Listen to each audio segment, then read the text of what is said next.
welcome to Galata's Kitchen.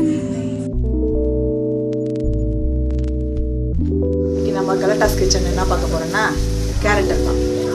சரிங்களா? இன்னைக்கு அதுக்கு தேவையான பொருள்லாம் பார்க்கலாம்.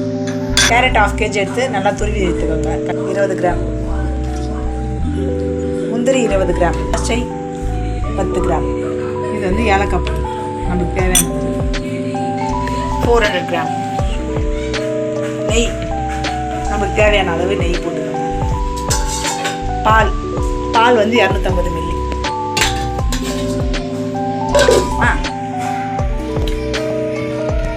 ஃபஸ்ட்டு நெய் போட்டுக்கோங்க.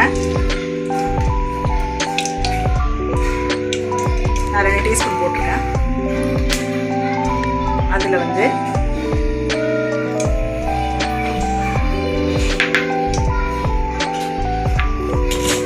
முந்திரியை வறுத்துட்டு போடுவோம்.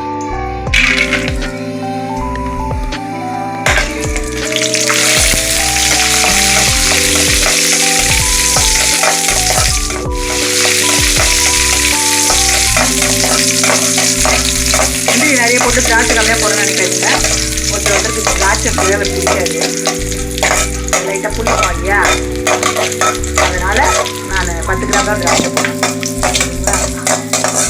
உங்களுக்கு தேவைப்பட்ட விருப்பம் வந்தால் போட்டு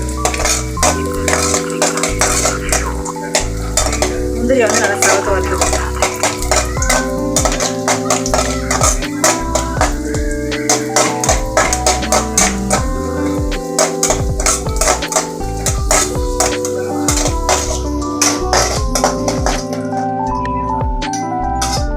அதுக்கப்புறம் திராட்சையை போடுங்க.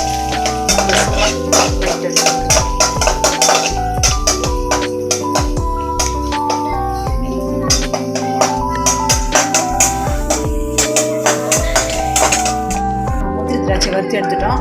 அதுக்கப்புறம் நம்ம என்ன பண்ணுறோம்னா இந்த கேரட்டை போட்டு இந்த நெய்யிலே வதக்கணும். இந்த ஈரம் போகிற வரையும் கேரட்டை வந்து வதக்கணும். இந்த ஈரம் வந்து கேரட்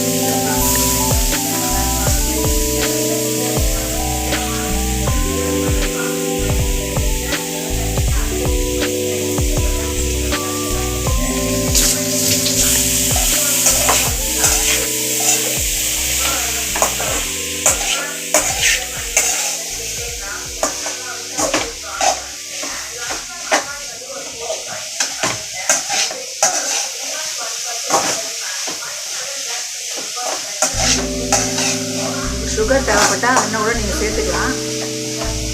நான் சுகர் வந்து 400 கிராம் தான் போட்டோம். வந்து கேரட் வந்து நல்லா வதங்கிடுச்சா, நல்லா பார்த்துக்கலாம். தண்ணி இல்லாமல் எப்படி வதங்கிடுவோம். நெய் வதங்கினதுக்கப்புறம் நம்ம என்ன பண்ணோம், அதுக்கு 1 கப்பு தண்ணி எடுத்து அதை ஊற்றி கேரட்டை வந்து வேக வைக்க போகிறோம்.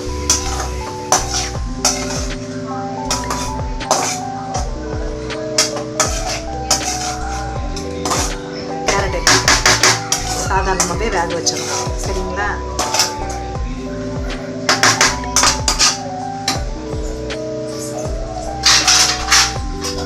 மூடி போட்டு கேரட்டை கொஞ்சம் நாரி வேக வச்சிடணும். பாருங்க, தண்ணி ஊற்றணும் இல்லைங்களா? தண்ணியில் வந்து கேரட் நல்லா வெந்துடுச்சு. நல்லா இப்பயே பாதி உங்களுக்கு அல்வா ரெடி ஆன மாதிரி. அதுக்கப்புறம் நம்ம என்ன பண்ண போகிறோம்னு வச்சுக்கோங்க. பால் இருக்குல்ல, காய்ச்சின பால், காய்ச்சாத பால் எது இருந்தாலும் பரவாயில்ல, அது பாலை ஊற்றிடும். நான் வந்து 250 ml பால் ஊற்றுறேன். 1/4 லிட்டர் பால்.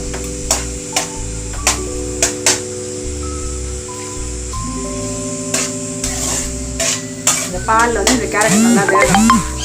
சரிங்களா?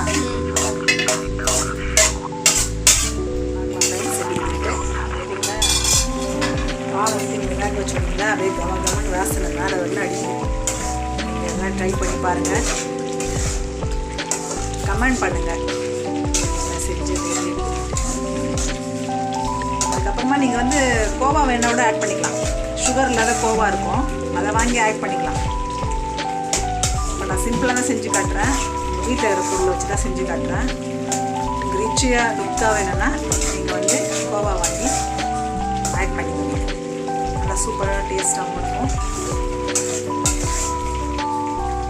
டேஸ்ட்டாக தான் இருக்கும். இது வந்து நம்ம பால்லேயே செய்கிறோம் இல்லைங்களா, இந்த பால் கோவா போடுறதுனால இந்த பால் ஊற்றினாலும் அதே டேஸ்ட்டு தான் இருக்கும். இன்னும் கொஞ்சம் நாரி இந்த பால் சுண்டட்டும், அப்புறம் நம்ம கேரட் வர ரெடி ஆகிடும். ஓகே ஃப்ரெண்ட்ஸ், நம்ம இப்போ திறந்து பார்க்கலாம்.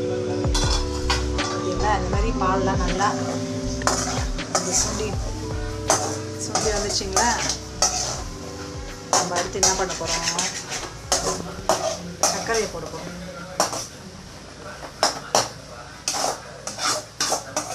சர்க்கரை போட திரும்பி தண்ணி விடும், பயப்படாதீங்க. அதுலேயே கொஞ்சம் நாரி வெந்துச்சுன்னா ரொம்ப ரெடி ஆகிடும். 400 grams சர்க்கரையை அதில் போட்டுருவோம்.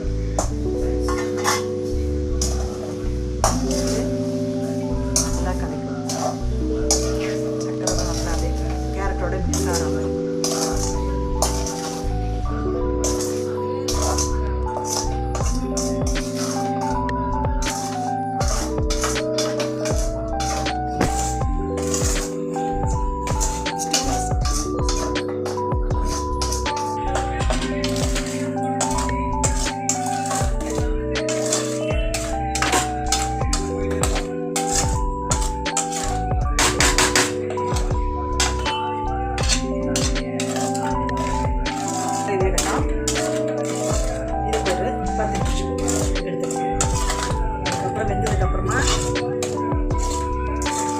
போட்டு நெய் ஊற்றி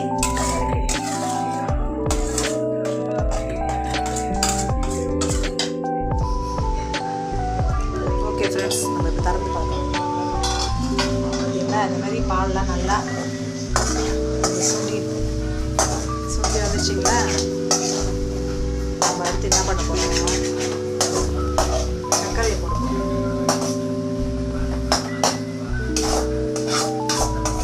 சர்க்கரை போட திரும்பி தண்ணி விடும், பயப்படாதீங்க. அதுலேயே கொஞ்சம் நாரி வெந்துச்சுன்னா ரொம்ப ரெடி ஆகிடும்.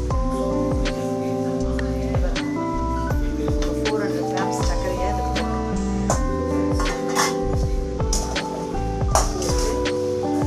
நல்லா கலக்கணும்.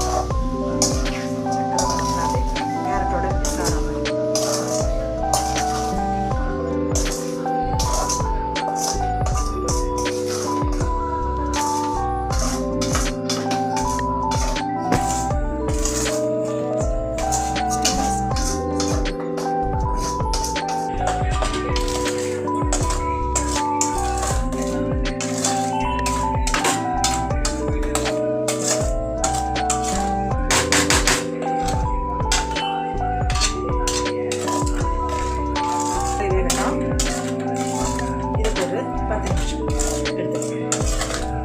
வெந்ததுக்கப்புறமா ஏலக்காய் தூள் போட்டு நெய் ஊற்றி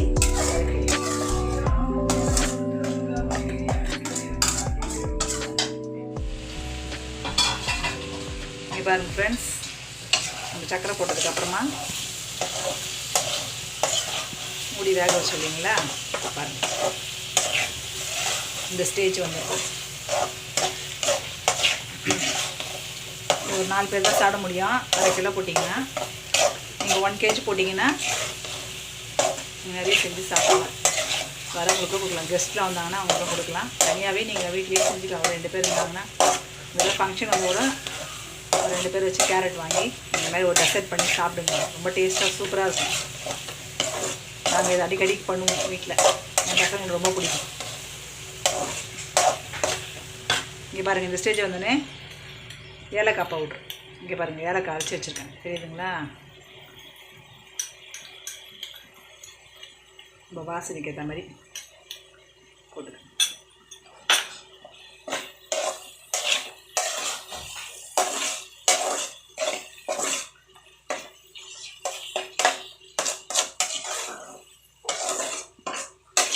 என்கிட்ட நான்ஸ்டிக்லாம் கிடையாது.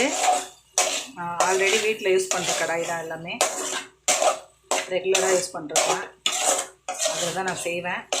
எனக்கு அதுதான் செட் ஆகும். நீங்கள் எல்லாம் நான்ஸ்டிக்லாம் செய்கிறாங்க, நான் இதுமாரி செய்கிறேன்னு நினைக்காதீங்க. நான் வீட்டில் இருக்கிறத வச்சு தான் நான் செய்வேன். இங்கே பாருங்கள், முந்திரி திராட்சை எல்லாம் வதக்கிட்டோம், இதில் போட்டு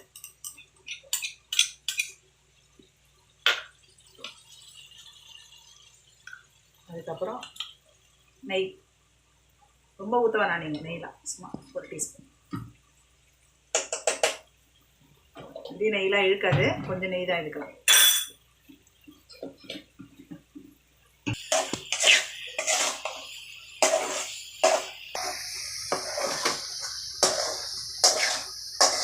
பார்த்தீங்கன்னா ஃப்ரெண்ட்ஸ் கேரட் அல்வா ரெடி ஆகிடுச்சு. நல்லா பாருங்கள், கடாயில் இப்படி ஓட்டாமே வருது பாருங்க. இதுதான் பாருங்கள். நம்மளுக்கு நான்ஸ்டிக் பாத்திரம் தான் வேணும்லாம் கிடையாது, நம்ம வீட்டில் இருக்கிற பாத்திரத்தை வச்சு நம்ம செஞ்சுக்கலாம். ஆனால் இதில் காரம்லாம் செய்யாத பாத்திரமாக இருக்கணும், அப்போ தான் நம்ம இனிப்பு செய்ய முடியும்.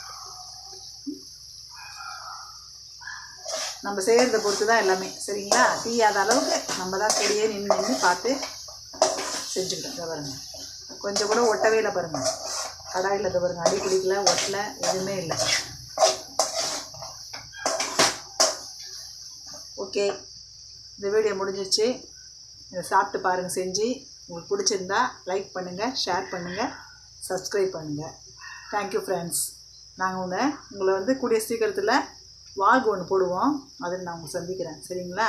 ஆனால் என்னால் முடிஞ்ச வரலாம் சண்டேயில் நான் வீடியோ வந்து உங்களுக்கு போடுறேன். ஓகேங்களா? பாய் பாய் ஃப்ரெண்ட்ஸ்.